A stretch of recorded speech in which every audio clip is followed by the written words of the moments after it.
in the Gospel of Mark, the long speeches, if you will, it's called discourses of Jesus, weren't really recorded very often or too much in his writings. He had a few, the parables and all. This is the big one. This is a long one. It's Mark 13. We're entering Mark 13. Pretty challenging, not for the most part, in my opinion, but very challenging and controversial, which means there's different opinions. There's Christians over here saying one thing and the Christians over here saying another. What is it? Well, I'll give you my opinion. And it's pretty cool. This is alongside and paralleled with Matthew 24 and Luke 21. So we're in the last days, probably, possibly Tuesday, Wednesday-ish. I haven't really studied that too much. I've studied a little bit. I forgot some of the studies I've done over the years.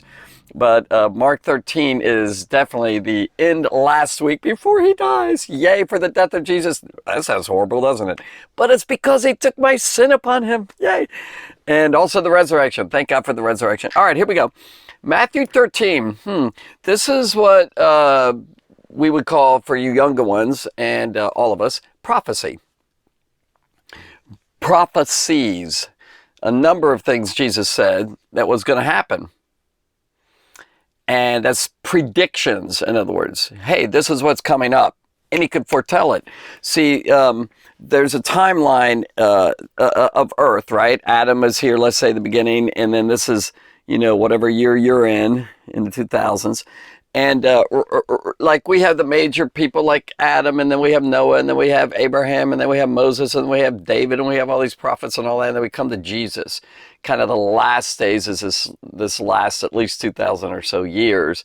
And so right before he died, he shared these predictions, these prophecies. And Matthew 13 is loaded. Now, the thing is, here's the big difference, the controversy, or some Christians say that this is mainly for the future. Like, hasn't yet happened yet. It's still coming up in our lifetimes, or maybe after our lifetimes. And then there's Christians who say, this happened, chapter 13 in Mark, Matthew 24, Luke 21, happened in the days of Jesus, or right after the days of Jesus. That's where I land for the most part. Most people would disagree with that, but I'm not positive on it. I'm not for sure, but I'm pretty secure in what we'll see. And I'll give you my reasons here. So again, see if I have it. Here's how I believe it really happened. Okay, this is sort of an introduction in this video, and then we'll get into each of the verses as we go. Here are the prophecies, Mark 13, and then of course, like I said twice now, Mark 24, Luke 21. Now, there's 3 times I've said that, haven't I? These are big passages, and it's kind of cool to put them all together. You get a fuller picture. So I personally believe that Mark 13 happened between 30 and 70 AD, most of it. And he predicted what was going to happen between them. 30 AD, in my opinion, strong opinion, is when Jesus died. AD, by the way, means Anno Domini, AD. It's Latin for the year of our Lord. It's talking about after, he was born. Now, some people, and I used to think this too, means after death. No, that's not true. The literal Latin is Anno Domini. Anno, reminds me of Spanish, is año, year. And then Domini, dominion, Lord, year of our Lord. And it's talking about the birth of Jesus. So it's the birth of Jesus started AD here. So here's all this time. Now, BC, do you know what that means? You probably do. Before Christ. In other words, before Jesus' birth was way back here, and this is like all the Old Testament and all that. Jesus was living between here and about 4 BC, which about 5 or 6 BC to AD 30. I think he was 35 when he died, by the way, but we won't get into that. Maybe I'll get into it as we get into his death. So this is a period here. Then he died. Then he prophesied in that week what was going to happen, not all the details of it, but what's the big things that's going to happen between him here and now, especially that big infamous date. It's so sad. The destruction of Jerusalem and the big temple. Remember the temple we've been talking about. Oh, And then there's, in this Prophecies of Mark 13, I also believe he has some things to say, not a whole lot, but he actually talks about the end of the world, like way later. That hasn't happened yet. So within Mark 13, you have, I think, both of these, but especially that. I think most of it is about the time before 70 AD, and especially 70 AD when Jerusalem was smashed, including that beautiful temple, this incredible temple. This is a magnificent temple that Herod had built for the Jews. It's one thing he did good for the Jews, not many. But the court of Gentiles, court of women, we've talked about a lot of this, but this is a magnificent thing.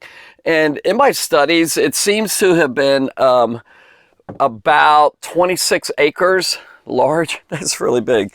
Let's see, how many football fields did I figure out? Me and others have figured out. Just a lot of football fields could be put into that. And as a matter of fact, I might be able to find it just real quick in my notes here. Maybe not. By the way, it was 1/6 of the entire city of Jerusalem. That entire city, 1/6. Some have said 1/5, but most have said 1/6. Here it is.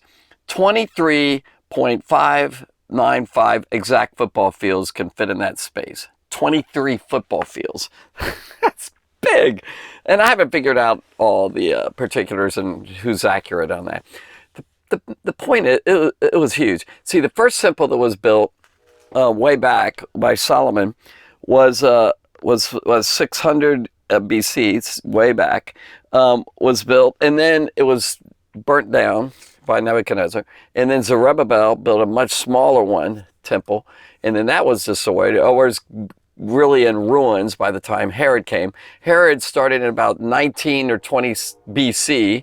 Remember that BC thing, way back here, BC, he started building that temple, and then he built and built and built all the way up to, by the way, about 63 or 64, somewhere right before AD, it was being built. Now, he died way back. Herod died, but it kept being built.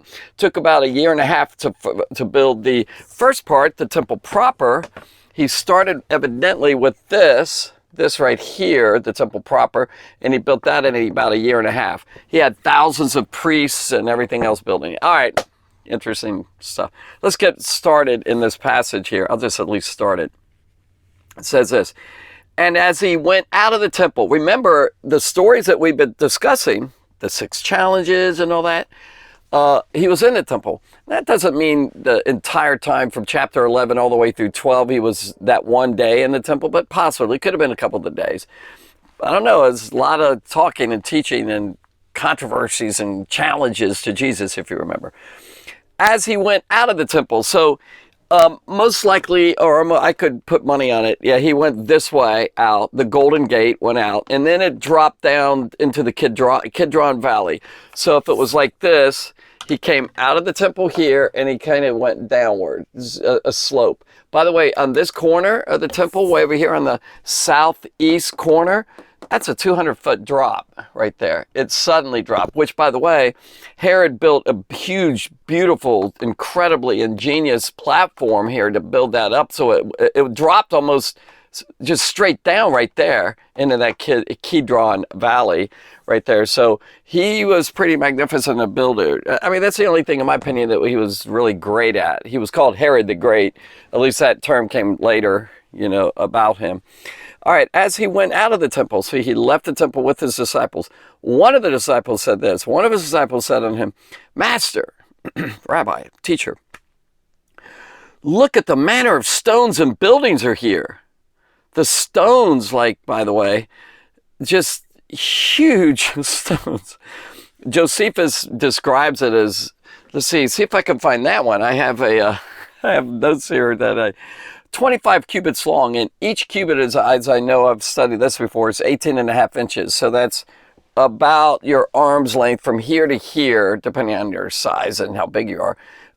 That's about 1 cubit, like this, about 1.5 feet or so, like really large. And 25 cubits long was one of the stones. 25 times 18. That's a huge stone.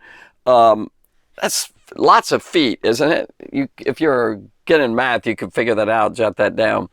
But this thing is huge, one of the large stones. And by the way, they were tons, sometimes 600 something tons. It's magnificent stones. Is limestone, really heavy. Tons. As a matter of fact, I actually have some more notes. I don't know if it's right here. Let's see. No, not in this place. I have other like, it says really big stones, in other words. All right, let's go on. Master, see what manner of stones, like what kind of stones and what buildings are here. They kind of realize they've been already in here a lot, but they just decide they're coming out. They look back behind them at the temple and they said, look at this magnificent building. It was a marvel. It was an incredibly gorgeous, white mainly, and also lots of it on the inside was covered with gold. Woo, it's pretty impressive. So it says, what massive stones, what huge stones, what absolutely magnificent buildings. You know, just all the porticos, the porches, the stairs, the courts. Woo, it's magnificent. And Jesus said this, do you see all these great buildings? You ready what he's going to say? Woo! Not one stone is going to be left on top of the other. He said, they're all going to be thrown down. This translation says, do you see all these great buildings? It says, not one stone here will be left on another. Everyone will be thrown down. There shall be not one stone left on another. Wow. Big stones, and they're going to be destroyed. That's what happened in 70 AD. His prediction was 40 years ahead, and it happened in 70 AD. Titus, the general from Rome, came in and just wiped it out with his armies and all. They were tired of the Jewish people and their rebellions and the revolts and the so Jesus predicted that. Now, I'm going to end here because I don't want this to go too long. But in this, they were shocked, by the way. This is God's temple. This is God's house, so to speak. And are the enemies, or he didn't say the enemies here, but that's what they're going to destroy this? And Rome was the power in that world that day. So they must have said Romans are going to destroy it. They weren't sure. Could be something on the outside coming in, but it was Roman Empire that, that he was predicting was going to happen. And isn't that amazing that the Spirit of God and Jesus Christ and Jesus could see all that and know it? And then they ask the questions. I'll end with these questions.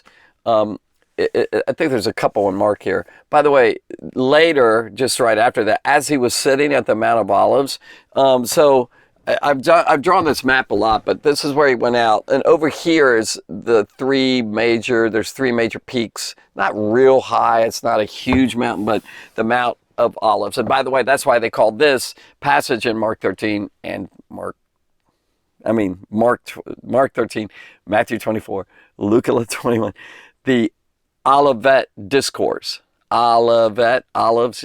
So they sat there. It says, and he sat upon, as he sat upon. So they walked for a while, probably about a mile, half a mile, whatever, and sat down and over against the temple. In other words, on the opposite side of the temple. And that's when four guys came, Peter, James, John, and Andrew. And they decided talking to each other. Let's go ask him, what does he mean? And they came privately. And he says, tell us, when shall these signs be? And what shall be the sign when all these things shall be fulfilled? That's where I'm going to end. We'll pick it back up in that verse right there again and continue in it. What an incredible passage this is coming up. So come join me. God bless you.